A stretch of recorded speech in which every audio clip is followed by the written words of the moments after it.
When Nathaniel Flock invited his mother out to dinner, she knew something was up, but she never expected the bomb that dropped when Nathaniel shared his best-kept secret. Well, around 6th grade, I started getting homosexual attraction and started feeling the condemnation, the shame, without even anyone really saying anything. It's just kind of understood in the church that it's not acceptable, it's not good, it's not right. Nathaniel Flock kept his feelings a secret. At what point did you just decide, I have to come out of the closet? I started reaching out to people online, and it was a safe place because they didn't know what I really looked like. I could go into forums, I could be anybody I wanted to be, and there was that secrecy. And just to find out if there are other people like me. Freshman year in high school, I started telling a few people, some of the people that I was closest to. How did your family take all of this? I told my mom by taking her out to a gay restaurant in Atlanta, which probably was really unfair for her because I was doing it because I wanted her on my territory, you know. What was her immediate reaction? She was pretty shocked. I also don't take her out to dinner a whole lot, so she was expecting something, I think, when I asked her to go to dinner with me and a friend. Just broke the ice, said I just wanted you to come down here because I wanted you to know that I'm gay and this is just who I am and this is one of my favorite restaurants and there you go, let's eat. Over the next 3 years, Nathaniel became involved in the gay pride movement and the dance music scene. How did you line up your convictions? On the one hand, you're raised in a Christian home, but you're also, you know, thinking it is okay to live this gay lifestyle. How did that line up for you? I was longing for something else. The church hadn't satisfied me. I was feeling all these new feelings. I didn't know how to respond. And so by acting out of these, the convictions kind of went to the back burner, and this exciting new life, which felt like who I really was now taking precedence. He became a popular DJ for clubs and parties. He also got sucked into using drugs. Soon, DJing alone couldn't support his drug habit. I had this new power and this new acceptance, but I actually got into selling myself for money and male prostitution to make extra money. And it wasn't something that I wanted to. Men would come up to me and offer me money. And when they hand you a fat check, you know, I was like, I'd be an idiot to not take this. In my mind, it wasn't prostitution. It was, I'm just making some extra money and having fun while I'm doing it. Nathaniel estimates having been with over 200 partners. He took me to a park where he did a lot of his cruising, looking around for random sex partners. So I used to rollerblade up and down here looking for hookups and just different men who are also cruising around looking for hookups. And so it's kind of known for that. When, I mean, even some married men may take, you know, their lunch break here and just kind of look for something. And what's it feel like being back?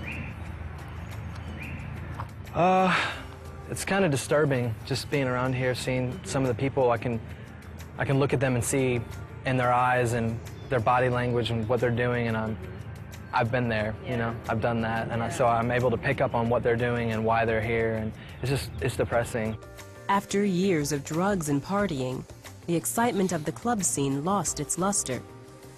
Everyone tries to act happy because they're all caught in this cycle, and they feel they can't get out, so we have to make ourselves happy to compensate. And I just found most of the men were very unhappy. They'd go from lover to lover to lover because they're looking for that one man to complete them. He felt that God was trying to draw him away, but the lifestyle had a deadly grip on him. There's that grieving, that tension in my heart, because I knew God was still trying to call me back, and so I'd go into the seasons of celibacy. I would make a vow of celibacy, and sure enough, as soon as I would make that vow of celibacy, there would be men knocking on my door. I was addicted to drugs, I was addicted to sex, I could not get out of the cycle. That is, until one night when Nathaniel had a remarkable nightmare. He was drowning as a huge snake wrapped itself around his body. But far off, he saw a wall with a cross. As long as I could keep my eye on the cross, I could get close enough to it. So I finally touched it, and as soon as I did, for the first time ever in my sleep life, I could remember that there's a God and I can pray to him. And as soon as I said, Jesus, save me, the water and the snake disappeared. And I woke up, and when I woke up, it was like these scales had fallen off my eyes, like literally a veil had been lifted, and I was seeing the world right side up. That morning, God's voice was so loud and clear, and he was saying, leave the guy you're with. You need to call your parents, tell them everything, you need to repent to them, you need to get right, you need to move back up there, get plugged into their church. I mean, I'm weeping and I'm writing all of these things down. His voice is so clear. Nathanael asked Jesus to forgive and save him. He returned home to live with his parents, began attending church and growing in his relationship with God. He quit the drugs, yet his homosexual feelings didn't go away. I remember the pastor was preaching on about following God, and that requires you to leave things behind, and you have to keep moving if you're going to follow God. And I felt the Lord pressing so hard into my heart, you have to forsake homosexuality, you have to denounce this. And so I prayed a really scary prayer that night. It was one of the scariest prayers I've ever prayed. And I released it, I surrendered it to the Lord, and I said, I want what you want for me, and if being with a woman is your best for me, then I say yes to that. I denounce and I renounce my agreement with this as who I am, that I want to be who you want me to be. And it wasn't even a week later. I just recently looked at my journal. It wasn't even a week later, and my heart was already turning, and all of a sudden, I was wanting a wife, and I was wanting children, and it burned in me for about 4 or 5 months. It was all I could think about.